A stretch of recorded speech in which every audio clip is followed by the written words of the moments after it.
नमस्कार, मैं हूं प्रशांत चिरहर। खतरनाक कोरोना के खिलाफ ये जंग अब भी जारी है, लेकिन इस जंग में हम सबकी भी तो जिम्मेदारी है। और जिम्मेदारी ये कि हम कोविड एप्रोप्रिएट बिहेवियर अपनाएं, यानी कि कोरोना नियमों का पालन करें। और उसमें सबसे ज्यादा अहम है ये मास्क लगाना ना भूलें। न्यूज 18 ने तो इसके लिए एक मुहिम भी शुरू की है, हैशटैग मास्क पहनो इंडिया। ये मास्क हम तब तक ना उतारें जब तक ये तय ना कर लें कि लोगों से बिल्कुल अलग हैं, सुरक्षित जगह पर हैं, जैसे इस वक्त हम स्टूडियो में मौजूद हैं। क्योंकि इस वक्त कोरोना के खिलाफ लड़ाई में ये मास्क ही हमारा सबसे बड़ा हथियार है।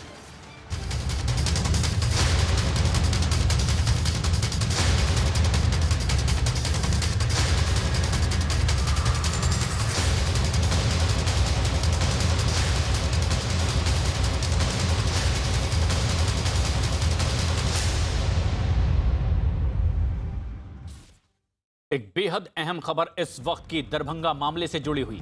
न्यूज 18 के जनक दवे की खबर है कि दरभंगा पार्सल धमाका मामले में गिरफ्तार नासिर से पूछताछ में कई जानकारियां सामने आई है। सूत्रों के मुताबिक नासिर ने बताया कि इकबाल खाना ने उसे ऑनलाइन बम बनाने की ट्रेनिंग दी थी और उसका मकसद टाइम बम बनाना था और इसके लिए डेटोनेटर को फटने से पहले ही सर्किट को फ्लेम देना और ऐसा करने के लिए नाइट्रिक एसिड और सल्फ्यूरिक एसिड को मिलाना पड़ता है। दोनों कैसे मिलाए जाएं, कितनी देर में ये दोनों मिलें, इसके लिए नासिर ने एक रास्ता निकाला। उसे दोनों के बीच कागज रखने के लिए कहा गया और माना यह जाता है कि जैसे ऐसा करने पर कागज एसिड की वजह से कुछ देर में जल जाता और दोनों एसिड आपस में मिल जाते और ऐसा होते ही एक बड़ा धमाका होता। इकबाल ने नासिर को दोनों एसिड के बीच में कागज रखने के लिए ही कहा था, लेकिन नासिर ने गलती से दोनों एसिड के बीच में हार्डबोर्ड रख दिया और ये साजिश नाकाम हो गई। जनक दवे हमारे सहयोगी ज्यादा जानकारी के साथ हमसे सीधे जुड़ रहे हैं। जनक, ये एक बड़ी साजिश थी जो नाकाम हुई है, लेकिन अब ये संदिग्ध आतंकी गिरफ्त में है, पूछताछ इनसे हो रही है। क्या और ताजा जानकारियां मिल पाई है? देखिए, एनआईए के सामने अब जो सुफियान नाम का व्यक्ति कौन था वो एक अभी से पूछताछ की जा रही। क्या क्योंकि जो पार्सल सिकंदराबाद से ट्रेन में रखा गया इमरान और नासिर की ओर से, तब उस पे नाम लिखा था सुफियान का और जो पान कार्ड नंबर भी एंट्री दी गई थी। तो ये सुफियान केवल डमी ही होगा ऐसा मानना है, बट फिर भी सुफियान नाम क्यों लिखा इसकी एक पड़ताल की जा रही है। क्योंकि बम तो काजीपेड़ और रामागुंडम के बीच में ये बम फटना था, उसको दरभंगा पहुंचना ही नहीं था। तो ऐसे में सुफियान नाम के व्यक्ति कौन है या ऐसे ही डमी के नाम पे इसकी पड़ताल की जा रही है। उसके अलावा यूपी का जो मॉड्यूल है इकबाल के जो रिक्रूटर है जो इकबाल खाना, उसके मद्देनजर वो किस तरीके से सलीम काफिल संपर्क में था और बाकी कौन लोग हैं या नहीं इस मॉड्यूल में, यूपी मॉड्यूल में, ये तमाम चीजें हैं जो एनआईए प्रायोरिटी पर अभी उनसे पूछताछ कर रही है तमाम आरोपियों से। क्योंकि उनका जो मॉड्यूल था वो तो बिल्कुल साफ हो गया, उनकी मंशा थी वो भी साफ हो गई।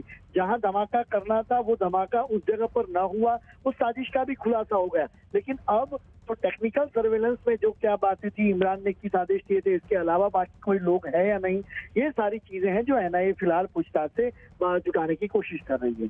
जिन आरोपियों को अभी गिरफ्तार किया गया है, किस बिना पर, कैसे सुरक्षा एजेंसियां इन तक पहुंच पाई है? बिल्कुल, देखिए प्रशांत, ये बेहद जो इंटरेस्टिंग रहा था जब ये धमाका हुआ तो उस समय अंदाजा नहीं था कि धमाका कोई एक साजिश का हिस्सा हो सकता है। लेकिन जब दरभंगा जंक्शन पर हुआ तो जब जांच का पहले बिहार पुलिस या जीआरपी जो कर रही थी, उनको ये एनआईए को इनपुट मिला कि ये शुरुआती जो ह्यूमन इंटेलिजेंस या नॉर्मल इंटेलिजेंस के आधार पर हम जांच करते हैं कि ट्रेन कहां से कहां के लिए चली। तो ट्रेन सिकंदराबाद से चली थी। ऐसे में जो संदेश है वो सीएसएल तेलंगाना को दिया गया कि आप जरा चेक कीजिए ये जो पार्सल था वो किससे पैक कराया, तो वो भेजने वाला पार्सल का जो व्यक्ति था वो कौन था। तो उसकी बिना पर, उसकी जानकारी पर सीएसएल तेलंगाना ने इनपुट शुरू किया और ये पार्सल कौन रखने आया था ये सीसीटीवी उसके खंगाले जा रहे। उसमें दो संदिग्ध दिखे जो कार में आ रहे हैं और जाके बम रख रहे हैं। उनकी टेक्निकल सर्वेलेंस की गई, उसके बाद ह्यूमन इंटेलिजेंस सिस्टम किया गया, उसके बाद इमरान और नासिर के नाम की जानकारी सामने आई।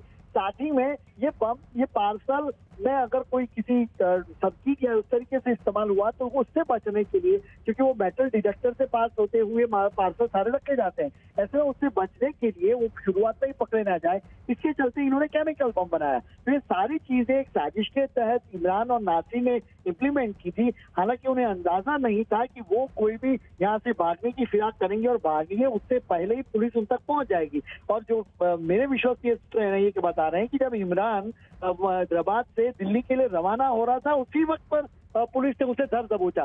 तो जो आतंकी थे उन्हें इतना अंदेशा नहीं था कि पुलिस इन्वेस्टिगेशन इतनी तेजी रफ्तार से आगे बढ़ेगी और उन तक वो सबूत इतने छोड़ गए कि पुलिस उन तक पहुंच गई। और यही उसका अंदाजा आरोपियों को रहा नहीं। और इसके बाद एक के बाद एक गिरफ्तारी, चाहे वो उत्तर प्रदेश में सलीम और कासिल की बात हो, चाहे हैदराबाद में यहाँ पर इमरान और नासिर की बात हो। प्रशांत, 17 जून को दरअसल ये एक धमाका हुआ बिहार के दरभंगा रेलवे स्टेशन पर, वहां जहां पार्सल निकाल कर रखा गया था। जब तफ्तीश इसकी आगे बढ़ी तो पता ये चला कि ये हैदराबाद के सिकंदराबाद से जो ट्रेन चली थी उसमें ये दरभंगा के लिए पार्सल भेजा गया था। सुफियान नाम से एक शख्स को ये डिलीवर होना था, लेकिन इसके पीछे तो एक बड़ी साजिश थी। और जब दरभंगा स्टेशन पर यह ब्लास्ट हुआ, जिसमें कि कोई हताहत तो नहीं हुआ, तब यह पता चला कि ये तो एक बड़ी साजिश थी, लेकिन उस साजिश को अमली जामा नहीं पहना पाए आतंकी, और इसीलिए वो धमाका वैसे नहीं हुआ जैसे वो करना चाहते थे, क्योंकि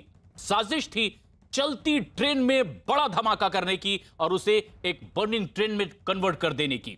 लेकिन अब जो बड़े सवाल तफ्तीश में सामने आ रहे हैं जनक, वो ये कि ये दोनों सगे भाई है, किस तरह से इस गतिविधि में ये शामिल हो गए थे, पूछताछ में क्या पता चल पाया? देखिए, सलीम की जो जानकारी, चूंकि रेडिकलाइज सलीम ज्यादा था, चूंकि इमरान तो पिछले 1.5 साल से ही तेलंगाना शिफ्ट हुआ था यूपी से, लेकिन सलीम है वो सलीम के कहने पर नासिर है वो काफी रेडिकलाइज हो गया था। और नासिर बकायदा पाकिस्तान 3 दफा गया। उसकी पासपोर्ट डिटेल जब एनआईए ने निकाली तब पता चला कि ये 3 दफा वहां पाकिस्तान मिलने गया। और ये जो पूरा मॉड्यूल है वो इस तरीके से पूरी तरह से रेडिकलाइज हो चुका था कि चाहे आप उत्तर प्रदेश के शामली के सलीम की बात करें तो सलीम वो खुद यहाँ से सऊदी गया और सऊदी में इमरान खाना से किसी एक व्यक्ति से मुलाकात कराई। वो व्यक्ति कौन है उसकी पड़ताल एनआईए अभी कर रही है। वो सलीम से पूछताछ में भी सामने आएगा, क्योंकि सलीम की अभी तबीयत उतनी ठीक नहीं है, ऐसे में उसे पूछताछ नहीं होगा, चाहे उसकी रिमांड नहीं मिल पाई। लेकिन सलीम से वो पूछ रहा है कि एनआईए उस पड़ताल कर रही है कि सऊदी अरेबिया में मुलाकात हुई वो व्यक्ति कौन था उसके साथ, और सऊदी जाने के मंशा क्या रही। जबकि सलीम था सलीम जब वहां पर गया तो ये मुलाकात हुई। और वहां पर हैदराबाद से नसीर है वो बकायदा 3 दफा वहां कराची जाता है, लश्करी तैयबा के हेडक्वार्टर मुरिदके में, और वहां उसकी बकायदा ट्रेनिंग होती है और वो ट्रेनिंग लेके यहाँ पर आता है। तो लंबे समय से 2012 से ये रेडिकलाइज होता था, बट एक मौके की तलाश में थे, एक समय आने की इंतजार कर रहे थे, और एक टास्क उसको जब दिया जाना था उस टास्क को वो किस तरीके से अमली जामा पहना है ये उसको जिम्मेवारी दी गई थी। तो चाहे सलीम कफिल हो चाहे इमरान नासिर हो, ये चारे लोग पूरी तरह से रेडिकलाइज होने का एनआईए का दावा है। और अब उसके लश्कर के साथ जो रिश्ते रहे इकबाल खाना के साथ, जो लश्कर का रिक्रूटर है और भारत में इस तरीके की साजिश को अंजाम देने की विशेष जिम्मेवारी उसको दी गई थी। तो इन व्यक्तियों की गिरफ्तारी के बाद और कोई यूपी मॉड्यूल में जो शामिल किए सारे जो मैंने आपको किरदार बताए इस साजिश के सभी किरदार, वो सभी के सभी उत्तर प्रदेश के शामिल के 95-96 में स्मगलिंग और की तस्करी करते इमरान इकबाल खाना जो है वो पुलिस की जब दबिश उस पर बढ़ी तो वो यहाँ से भागकर पाकिस्तान भाग गया अपने परिवार के साथ। तो उस समय से इकबाल खाना लगातार इन लोगों के साथ संपर्क में था। और जैसे मैंने पहले कहा प्रशांत आपको कि इंडियन मुजाहिदीन के जिस तरीके से मॉड्यूल काम करते थे बिल्कुल उसी तर्ज पर ये काम करने की इसकी तैयारी थी। हालांकि बहुत ज्यादा कुछ बड़ा काम कर पाए उसी से पहले एनआईए और बाकी एजेंसी, लेकिन इससे पहले कि अपने वो नापाक मंसूबों को अंजाम तक पहुंचाते सुरक्षा एजेंसियों के हाथ उनके गिरबान तक पहुंच गए और अब उनसे पूछताछ लगातार जारी है। लेकिन बिहार के इसी दरभंगा पार्सल ब्लास्ट केस में दोनों आरोपी इमरान मलिक और नासिर को दिल्ली लाया गया है। न्यूज 18 के चंद्रमोहन कुमार की खबर है कि दोनों आरोपियों को पटना से एनआईए की टीम अब दिल्ली लेकर आई है और दिल्ली में इनसे पूछताछ हो रही है। इमरान और नासिर से एनआईए के दिल्ली मुख्यालय में इनसे पूछताछ हो रही है। इमरान और नासिर को दरभंगा ब्लास्ट केस में हैदराबाद से गिरफ्तार किया गया। दोनों उत्तर प्रदेश के शामली के रहने वाले हैं। एनआईए कोर्ट ने दोनों को रिमांड पर भेजा है और इसीलिए अब इन्वेस्टिगेशन एजेंसी इनसे पूछताछ में जुटी हुई है।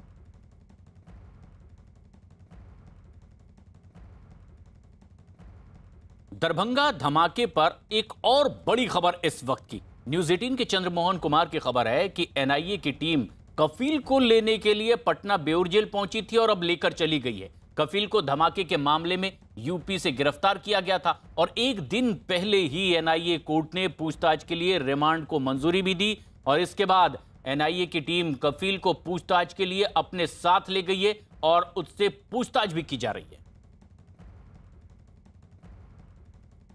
एनआईए को फंडिंग डॉक्यूमेंट्री एविडेंस काफ़ी मिले हैं और उसकी इंटरनेशनल फंडिंग हुई है 1,60,000 का। ये जो आतंकी लश्कर तैयबा उससे हुई है और एविडेंस काफ़ी है एनआईए के पास।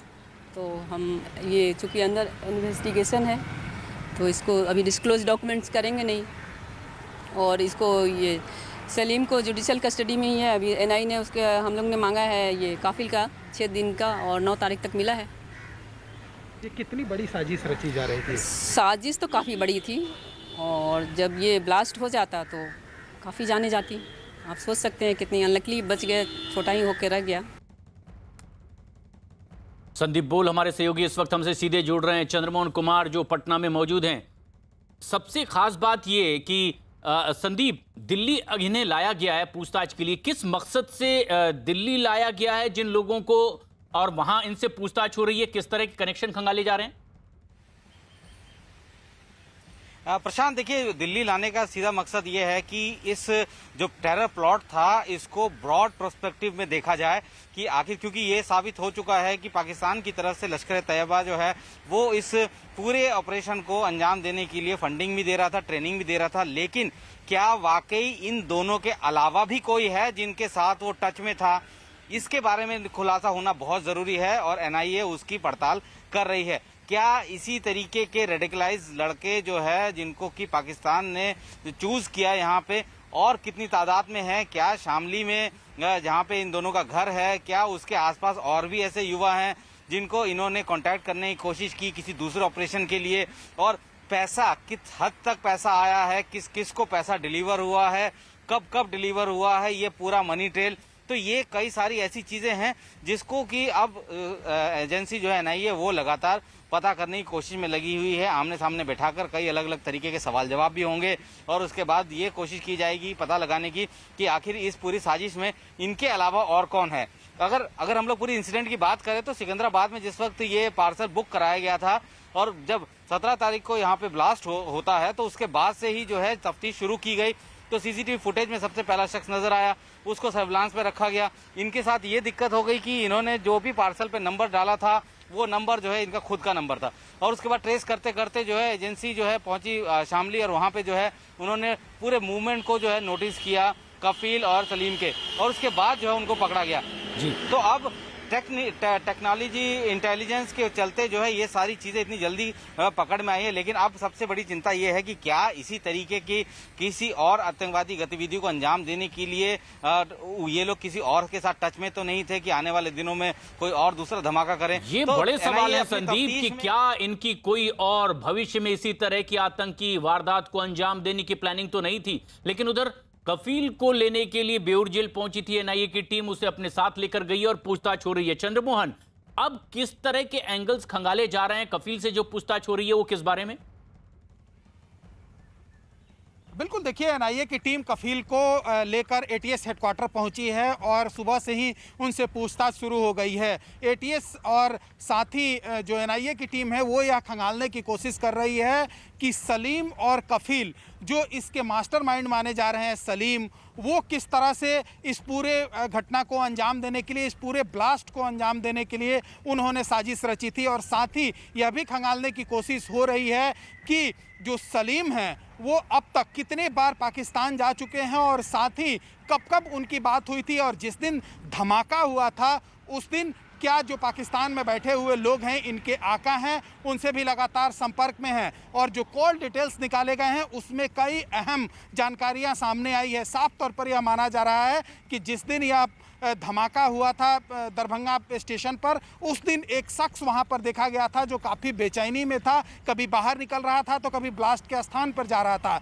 और फिर उस मोबाइल को जब खंगाला गया तो अंत में उसका लोकेशन जो है वो नेपाल और बिहार के बॉर्डर पर पाया गया। तो वो शख्स कहाँ है इसकी भी तलाश की जा रही है और उसकी भी जानकारी जुटाने की कोशिश की जा रही है। और माना जा रहा है कि सलीम जो है इस धमाके का मास्टरमाइंड है, जिसने पूरी साजिश रची थी और यह सिर्फ ट्रायल के तौर पर था। जो सिकंदराबाद से दरभंगा आने वाली स्पेशल ट्रेन में यह पार्सल रखा गया था। अगर ये लोग सक्सेस हो जाते इस धमाके में तो इनको करोड़ों रुपए मिलते, जैसा कि जांच एजेंसियों को यह पता चला है। और इसके बाद कई और धमाकों को अंजाम दिया जा सकता था, ऐसा साफ तौर पर एजेंसियां मान रही हैं। तो अब जब कफील को यहां पर लाई है पूछताछ के लिए तो उनसे कई अहम जानकारियां सामने आई हैं और उस आधार पर अन्य लोगों की भी तलाश अब तेज कर दी जाएगी। तो वहीं अब सलीम के लाने की भी एनआईए बारे में सोच रही है कि जब उनकी तबीयत ठीक हो जाती है तो उनसे भी पूछताछ की जाएगी और ज़रूरत पड़ेगी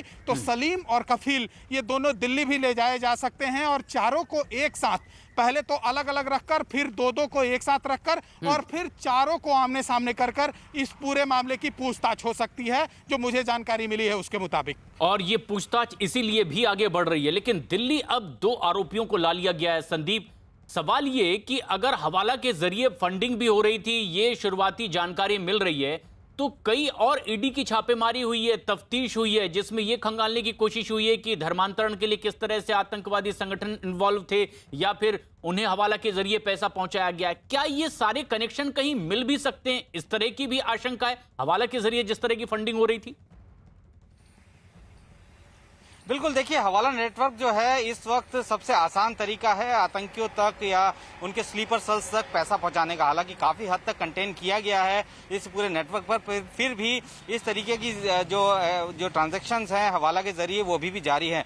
एनआईए जो है वो अब इस चीज को लेकर जो है ज्यादा फोकस कर रही है कि आखिर ये पैसा किस किस को गया, किस किस को डिलीवर किया गया और किस किस को डिलीवर होना था। तो ये सारी चीजें, और एक बार मनी ट्रेल पता लग जाए तो उससे जो है ये भी पता लग जाएगा कि कितने लोगों के संपर्क में ये थे, कितने लोगों को इनको पैसे देने थे, क्या अगर जो केमिकल जो एक्सप्लोजिव अगर आप खरीद रहे हैं तो वो जो है किस किस को दिए गए थे और अमाउंट भी डिसाइड हो जाता है। अमाउंट देख के पता लग जाता है कि ये जो है किस तरीके के एक्सप्लोजिव को कब और कहाँ खरीदने की तैयारी में थे।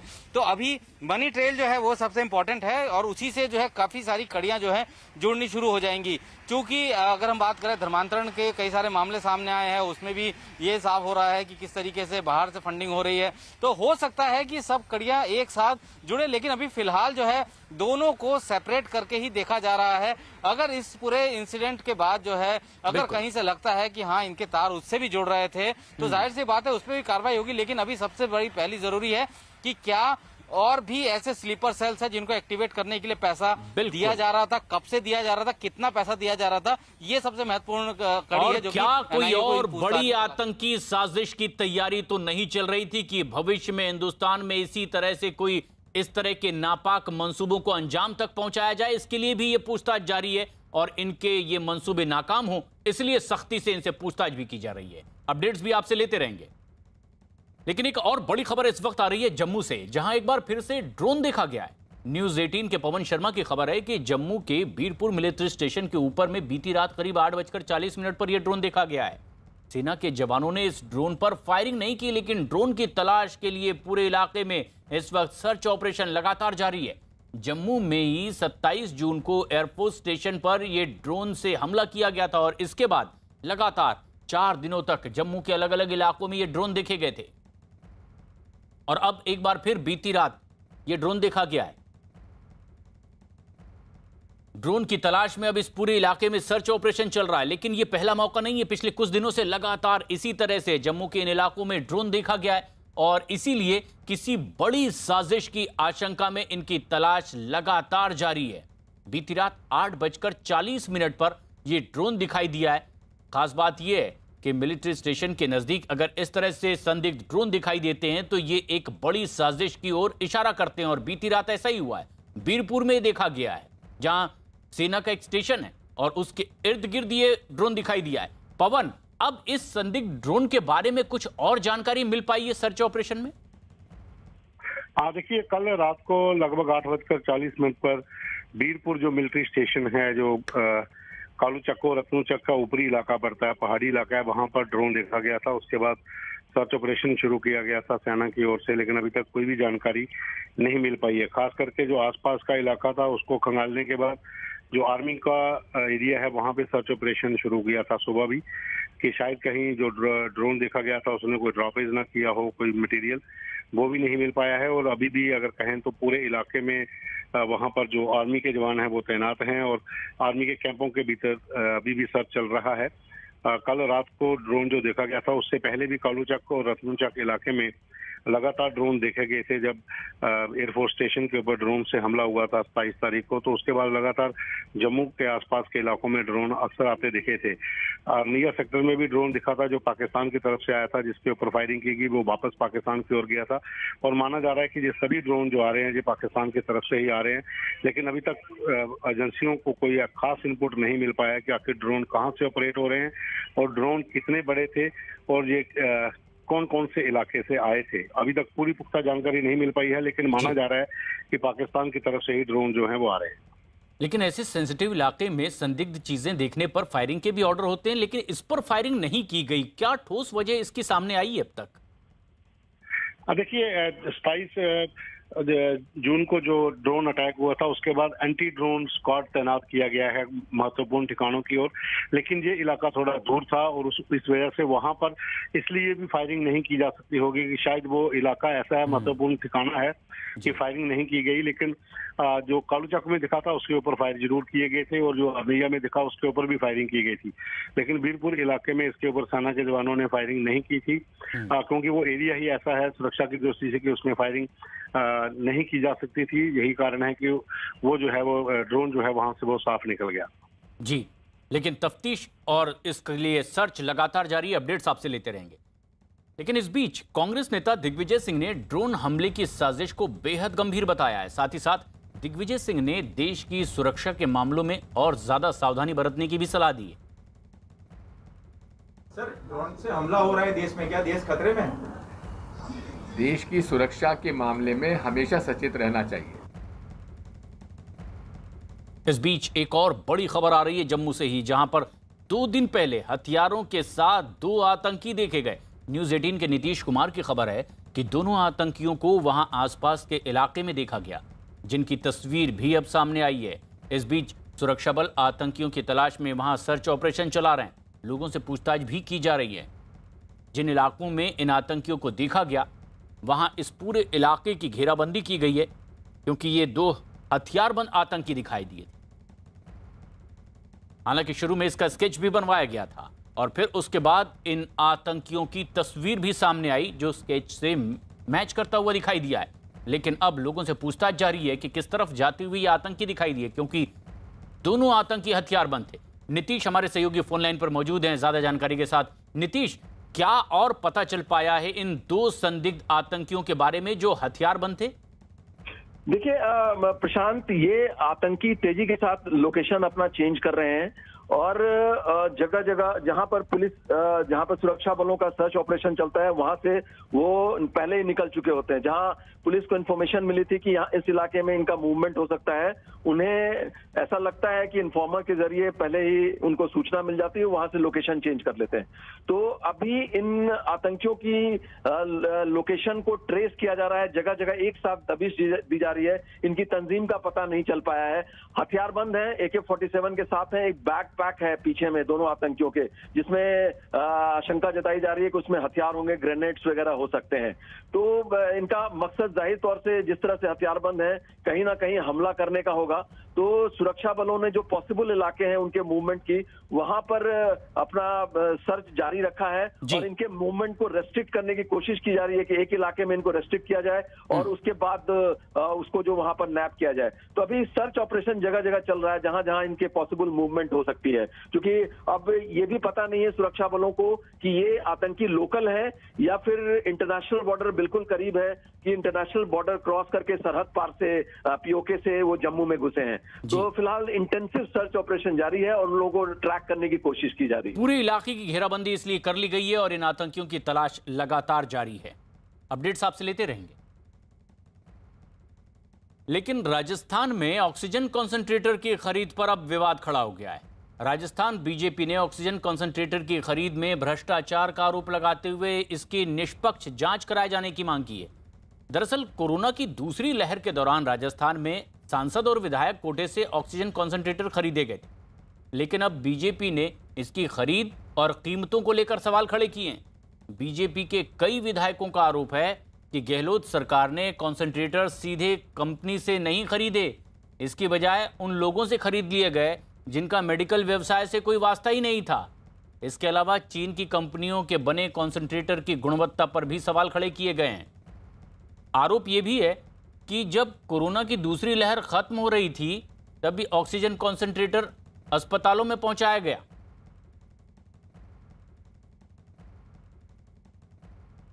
बीजेपी के आरोपों के बीच न्यूज 18 की टीम भी स्वास्थ्य केंद्रों पर जाकर ऑक्सीजन कॉन्सेंट्रेटर खरीद मामले की पड़ताल में जुटी। राजस्थान में ऑक्सीजन कंसंट्रेटर की गुणवत्ता और कीमत को लेकर कई तरह के सवाल खड़े हुए हैं और यही देखने के लिए हम निकले हैं ग्राउंड पर, ये जानने के लिए कि आखिर जो विधायक कोष से, सांसद कोष से जो ऑक्सीजन कंसंट्रेटर खरीदे गए, जिनकी कईयों की कीमत 1 लाख तक है, वो आखिर कैसे हैं। इस वक्त हम पहुँचे जयपुर के पास में फागी सामुदायिक स्वास्थ्य केंद्र पर, सामुदायिक अस्पताल है ये, और यहाँ ये देख सकते हैं कि स्टोर रूम में, अभी स्टोर रूम में वो ऑक्सीजन कंसंट्रेटर हैं जो रखे हुए हैं, जो खरीदे गए हैं। हमारे साथ में डॉक्टर अतुल गुप्ता भी हैं और डॉक्टर अतुल सक्सेना हैं जो इसके इंचार्ज हैं। ये हमें बताएंगे यहाँ पर कि आप देख सकते हैं कि अलग अलग कैटेगरी के अलग अलग आए थे। ये देखिए कि ये ऑक्सीजन कंसंट्रेटर है, ये पीछे का हिस्सा है, ये आगे देखिए। भागीरथ चौधरी सांसद अजमेर द्वारा भेंट। ये जो है ये किससे, सांसद कोटे से खरीदे गए आए, सांसद कोटे के, पर आपके पास भिजवाए गए हैं। इनका कोई रिकॉर्ड भिजवाया आपके पास में, कितने की परचेज है, क्या क्वालिटी? नहीं, ये बिल वगैरह हमारे पास नहीं आते हैं। हमारे पास तो मैसेज आते हैं कि सांसद कोटे से इतने कंसंट्रेटर है, आप उनको रिसीव कर लें, हम रिसीव कर लेते हैं। ये जो ऑक्सीजन कंसंट्रेटर है भागीरथ चौधरी जो अजमेर के सांसद है, उन्होंने की ओर से दिए गए 85,001 की कॉस्ट खरीद, जिसमें खरीद हुई है, और मार्केट की जो इसकी वैल्यू है तकरीबन ये 50,000 के आसपास है। तो सवाल इसी बात को लेकर उठा है कि जो ऑक्सीजन कंसंट्रेटर की खरीद हुई है उनकी कीमत पर सबसे बड़ा सवाल खड़ा हुआ। ऐसे ही कई ऑक्सीजन कंसंट्रेटर हैं जो 1 लाख से ऊपर की कीमत में भी खरीदे गए। हालांकि अलग अलग तरीके की सफाई है कि पैंडेमिक थी, उस दौरान ज़रूरत ज़्यादा थी, लेकिन सवाल तो खड़े होंगे। कई के ऑक्सीजन कंसंट्रेटर की गुणवत्ता को लेकर भी सवाल खड़े हुए हैं, जो खासतौर पर जो चाइनीज़ कंसंट्रेटर है उनकी गुणवत्ता पर ज़्यादा सवाल खड़े हुए हैं। तो यहाँ पर यही सबसे बड़ा जो सवाल खड़ा हो रहा है कि इस टाइम जो खरीद हुई है, क्या उनकी एक मोटे तौर पर पूरी जांच होनी चाहिए कि कितनी उनकी गुणवत्ता है, और जो कीमत दी गई है वो कीमत किस तरीके से मैच करेंगे कि बाजार से ज़्यादा दी गई। कैमरामैन मनीष के साथ Bhavani Singh, Jaipur, news 18 India. Oxygen concentrator की खरीद पर रामगंज मंडी से बीजेपी विधायक मदन दिलावर ने भी आरोप लगाए। जो 35 हज़ार रुपये में मार्केट में मिल रहे हैं और 3 साल की गारंटी देते हैं, उनको राजस्थान का चिकित्सा मंत्रालय 1-1 लाख रुपए में खरीदते हैं, 50-50 हज़ार रुपये में खरीदते हैं, और जिनकी कोई उपयोगिता नहीं, जिनका कोई ऑक्सीजन की शुद्धता नहीं, फिर भी खरीदते हैं। चिकित्सा मंत्री जी बड़ा ईमानदार होने का ढोंग रचते हैं। मैं ईमानदार हूँ, भ्रष्टाचार में 0 टॉलरेंस है। भवानी सिंह हमारे सहयोगी जयपुर से हमसे सीधे जुड़ रहे हैं। भवानी, ऑक्सीजन कॉन्सेंट्रेटर को लेकर कौन सा ऐसा मुद्दा और वजह है जिसे लेकर के ये विवाद खड़ा हुआ है? देखिए, 3 बड़ी बातें हैं। पहली बात तो इसकी कीमत को लेकर हो रही है कि जितनी कीमत दी गई है वो क्या उसके लिए उतनी कीमत दी जानी चाहिए, ये सरकार को जस्टिफाई करना है कि नहीं, इसके अंदर ये खास बात थी, इस वजह से हमने ये कीमत जो मार्केट में बताई जा रही है उससे ज़्यादा दी गई। दूसरी बात है जो ऑब्जेक्शन कुछ अस्पतालों ने किए, मेडिकल कॉलेज ने किए, वो बाकायदा, और जिन अस्पतालों के अंदर सप्लाई किए गए थे ये ऑक्सीजन कंसनट्रेटर, उन्होंने बाकायदा लिखित में शिकायतें की है इसकी गुणवत्ता को लेकर कि ख़ास तौर पर जो टेक्निकल क्लास स्पेसिफिकेशन है उसको लेकर की गई है कि ये स्पेसिफिकेशन बताया गया है इसके अंदर, लेकिन उसमें ये नहीं पाया गया। बाकायदा उन्होंने लिखित में जब रिसीव किया तब बताया गया कि कईयों को कहा कि ऑक्सीजन कंसनट्रेटर 2 को एक साथ लगा सकते हैं, लेकिन देखा था कि वहाँ वो 2 को लगाने वाला है ही नहीं, एक ही पॉइंट है। कईयों की प्योरिटी लेवल को लेकर शिकायत थी, कहा कि जिस प्योरिटी की बात की जा रही है वो काफ़ी कम है। अलग अलग तरीके की अलग अलग जगह पर कुछ शिकायतें मिली है।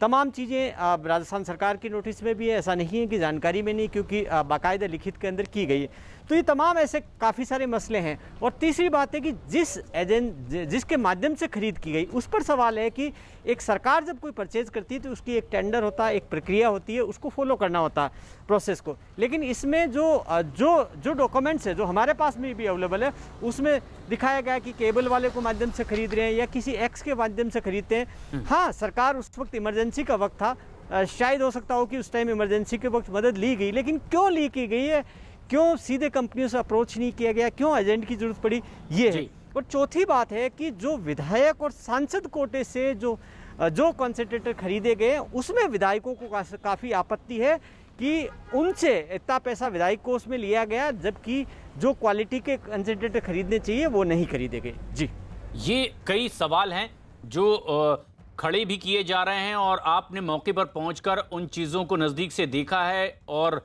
वो जो मेडिकल से जुड़े हुए कर्मचारी हैं उनसे भी ये सवाल जवाब हुए कि क्या उन्हें ऑपरेट करने में दिक्कत हो रही है। लेकिन बीजेपी ने ऑक्सीजन कॉन्सेंट्रेटर की खरीद पर अपनी मांग भी सामने रखी है।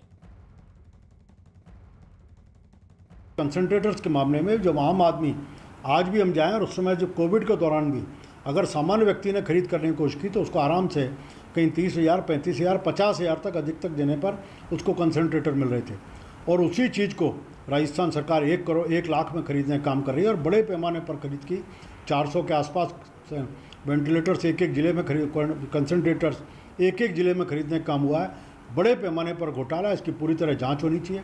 और मैं केवल कंसंट्रेटर नहीं, इस कोविड के दौरान में जितनी भी खरीद राजस्थान सरकार के मेडिकल विभाग ने की है उन सब का एक पूरी तरह से इंडिपेंडेंट जांच एजेंसी के माध्यम से जांच होनी चाहिए, बल्कि थर्ड पार्टी ऑडिट की व्यवस्था होनी चाहिए, जिससे कि दूध का दूध और पानी का पानी। राजस्थान में बीजेपी भ्रष्टाचार का आरोप लगाते हुए जांच की मांग कर रही है, तो जवाब दिया राजस्थान में परिवहन मंत्री प्रताप खाचरियावास ने। सब जगह इसलिए इकट्ठे किए गए क्योंकि ऑक्सीजन की कमी आ गई थी और सब जगह आदेश दिया गया कि उनको व्यवस्थित तरीके से रखें, क्योंकि अभी बीच में जब कोरोना आया तब ऑक्सीजन कंसंट्रेटर की जरूरत पड़ी थी। भारतीय जनता पार्टी खुद चोर है, भ्रष्टाचार में लिप्त है, उनकी सीडी सामने आ गई, इसलिए इधर उधर की बात करती है। बीजेपी बता दे, प्रूव कर दे, फालतू की बात करते हैं। ऑक्सीजन कंसंट्रेटर जो दुनिया में जो रेट उसी रेट पर खरीदे गए। और इस वक्त एक बेहद अहम खबर आ रही है दिल्ली से। इंदिरा गांधी अंतर्राष्ट्रीय हवाई अड्डे पर 7.5 करोड़ रुपए की ड्रग्स पकड़ी गई है। न्यूज 18 के आनंद तिवारी की खबर है कि बरामद की गई हेरोइन को अफ्रीका से दिल्ली के एक पते पर पार्सल के जरिए भेजा गया था और बताया गया कि ड्रग्स की तस्करी के लिए उसे चूड़ियों के एक पार्सल में छिपा कर रखा गया था, जिसे जांच के दौरान दिल्ली के ही हवाई अड्डे पर पकड़ लिया गया। कस्टम विभाग के मुताबिक 1,500 ग्राम की जो हेरोइन बरामद की गई है वो बेहद हाई क्वालिटी की है। आनंद तिवारी हमारे सहयोगी फोन लाइन पर मौजूद हैं। आनंद, क्या पता चल पाया है आरोपी के बारे में और इस ड्रग्स के बारे में? जी देखिए प्रशांत, जो दिल्ली का अंतर्राष्ट्रीय हवाई अड्डा है आईजी एयरपोर्ट, वहां पर जो कस्टम विभाग है उसने करीबन 1,050 ग्राम जो है वो फाइन क्वालिटी की जो हेरोइन है उसे बरामद किया है और इसकी जो अंतर्राष्ट्रीय बाजार में कीमत करीबन 7.5 करोड़ रुपए बताई जा रही है।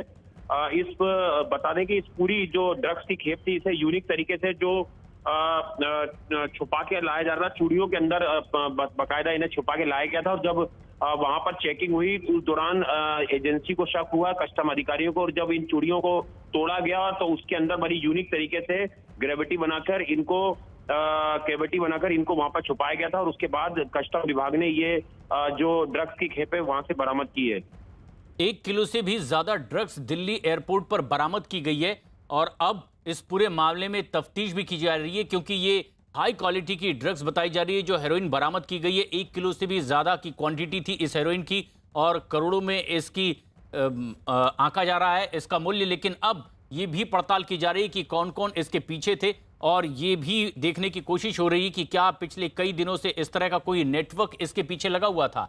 आनंद, लेकिन जो सबसे खास बात यह है कि अगर ड्रग्स बरामद की गई है तो कौन लोग इसके पीछे शामिल थे, वो कितने बड़े पैमाने पर पता चल पाया है अब तक?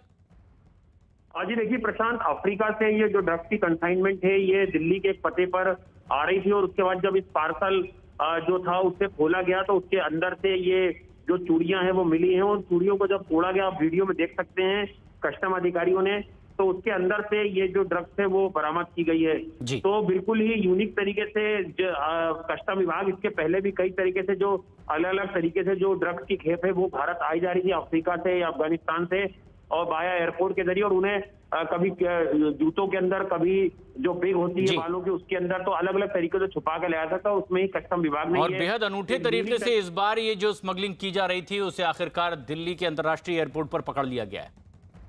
न्यूज 18 से खास बातचीत में आरजेडी नेता तेजस्वी यादव ने नीतीश सरकार पर जमकर हमला बोला है।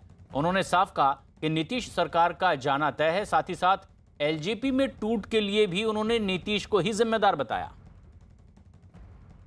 राजनीति की थोड़ी बात कर लेते हैं। आपकी बड़ी चर्चा में रही कि सरकार ये चल नहीं पाएगी, अभी भी बोलते हैं आप लोग कि मतलब सरकार ये चलेगी नहीं। पहले तो कुछ बयान इस तरह का आया था कि सरकार शायद 3 महीने में गिर जाएगी। कुछ देखिए,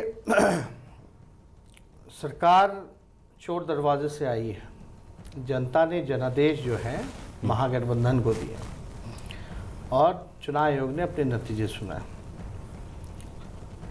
कई ऐसे एविडेंस हैं, वो डिबेट हम करना नहीं चाहते। सरकार कैसे बनी, जो है बन गई, सरकार बन गई, लेकिन बिहार की जनता नहीं चाहती है। बिहार की जनता चाहती है कि सरकार आए गरीबों की सुनने वाली सरकार है, जहां कार्रवाई, सुनवाई, कमाई, दवाई, पढ़ाई, इस पे ध्यान दे। वो सरकार चाहती है जनता। और ये सरकार केवल अपने कमाई के बारे में, अपने बारे में, जो शेष जीवन जो बचा है वो अच्छे से गुजर जाए, भले बिहार बर्बाद हो जाए, उसके बारे में इनको चिंता है। अब आप देखिएगा, जदयू के विधायक बोलते हैं कि हमको एसपी से जान का खतरा है। बीजेपी विधायक कहते हैं कि बीजेपी के मंत्री जो हैं बिना पैसा लिए ट्रांसफर पोस्टिंग नहीं करते हैं। मंत्री ने क्या क्या आरोप लगा दिया सीएम उनके अधिकारियों पर। अब ये किसी से छुपा नहीं है। नहीं, ये तो पब्लिक डोमेन की चीज़ है, ये अब किसी से छुपा नहीं है। तो ये तो गिरी हुई सरकार है, निकम्मी सरकार है, और गिरी हुई सरकार का गिरना तय है। अब आपका सवाल होगा कैसे होगा, नंबर्स कैसे होगा, नहीं होगा, तो थोड़ा धैर्य रखने की जरूरत है। पहले कभी भी किसी के सरकार में आप सुनते थे कि बीजेपी का ही विधायक अपने ही मंत्री को गाली दे रहा है, या जदयू का ही विधायक अपने प्रशासन को जो है हत्या का अधिकारी पर इल्ज़ाम लगा रहा है। आप कभी देखे हैं क्या मंत्री जो है इस्तीफा दे देता है बिना सीएम से बात किए हुए? अब मुख्यमंत्री के अधिकारियों पर, जो डीजी उनके प्रधान सचिव हैं, उन पर आरोप लगाता है चंचल कुमार जी पर, और ये भी बोलता है कि संपत्तियों की भी जांच होनी चाहिए। कौन करवा रही है? कोई करवा नहीं रहा। अब देखिए, अब कभी हुआ तो नहीं था ऐसा, आज तक किसी भी गवर्नमेंट में ऐसा तो हादसा नहीं हुआ। और यही नीतीश कुमार जी अंतरात्मा वाले आदमी है, नैतिकता वाले आदमी है। तो आपका क्या इशारा है? इनका अंतरात्मा, नैतिकता तो जागना चाहिए ना। देखिए, अब हम तो नहीं कहेंगे, तालमेल तो है नहीं इन लोगों में। इन लोगों में आपस में वर्चस्व की लड़ाई है। अब ज़्यादा कुछ नहीं कहेंगे हम इस पे, लेकिन जो हमने कहा है वो होगा। पिछले दिनों चिराग की काफ़ी चर्चा हुई, जिस तरह से एलजेपी में टूट हुई, एक अलग, 2 अलग अलग गुट बन गया। और अभी एक जो विरासत है, रामविलास पासवान जी, स्वर्गीय रामविलास पासवान जी बड़े नेता रहे, उनके विरासत को लेकर बड़ी लड़ाई चल रही है। आप भी मना रहे हैं, चिराग भी मना रहे हैं, पारस जी भी मना रहे हैं। देखिए, आदरणीय रामविलास पासवान जी स्वर्गीय रामविलास पासवान जी से हमारे पिता का रिश्ता शुरू से ही जो है काफ़ी अच्छा रहा। हालांकि पॉलिटिकली क्या होता है नहीं होता उस पर हम नहीं जाना चाहते, लेकिन ये जो भी इंसिडेंट अभी हाल फिलहाल के दिनों में जो देखा गया, जो घर में आग लगाने की कोशिश की गई, इसमें बिहार की जनता सब जानती कब कैसे कौन क्या किया। ये नीतीश कुमार जी का ही किया गया और 2005 में भी नीतीश कुमार जी ने कोशिश की थी लोजपा को तोड़ने की। ये किसी से छुपा नहीं। आप बिहार में कहीं भी चाय की दुकान में भी बैठ के किसी से भी पूछ दीजिएगा कि कौन करवाया, तो सीधे बोलेगा नीतीश कुमार जी ने करवाया। खैर जो भी है, हालांकि उनको ध्यान बिहार के लोगों पे देना चाहिए, लेकिन वो अपना से जीवन अच्छे से निकल जाए तो तिगरमबाजी में लगे रहते हैं। तभी ना चौथी नंबर की पार्टी जनता ने बनाया, तीसरी नंबर की पार्टी जो है चुनाव आयोग ने बनाया और मुख्यमंत्री बने हुए। हालांकि अंतरात्मा है उनका, भले ही बंगाल की खाड़ी में डूब पड़ी हो। तो हम इतना ज़रूर कहेंगे कि चिराग पासवान जी के साथ या लोजपा में जो भी हुआ वो गलत हुआ। चिराग पासवान जी अध्यक्ष थे, रामविलास जी के रहते हुए में वो बन गए थे। तो साफ तौर पे पार्टी किसकी है इसमें किसी को कोई संदेह नहीं होना चाहिए। आपकी पार्टी की तरफ हमारा से चिराग पासवान जी को विषय कि लीगल बैटल जो भी होगा पार्टी का उसमें निकल के आए, लेकिन उनको अब रास्ता तय करना पड़ेगा, whether he will go with bunch of thoughts और whether he will go with constitution. यही सवाल मैं पूछ रहा था। वो बंच ऑफ थॉट्स के साथ जाएंगे या संविधान के साथ जाएंगे, ये तय उनको करना है। न्यूज 18 इंडिया की वेबसाइट ने आज तक.com को पछाड़ा।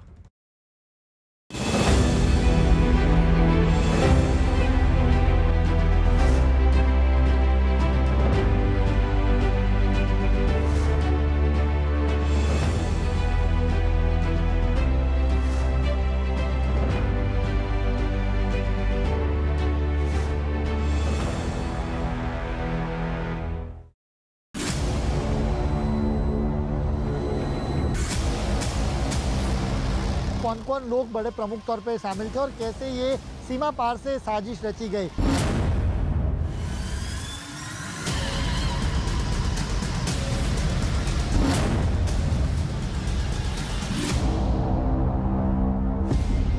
पेपर रखना था, उसकी जगह पर हार्डबोर्ड रख दिया, ये उसकी चूक रहेगी और इसी के चलते वो धमाका नहीं हुआ। यानी एक बड़ी आतंकी साजिश थी।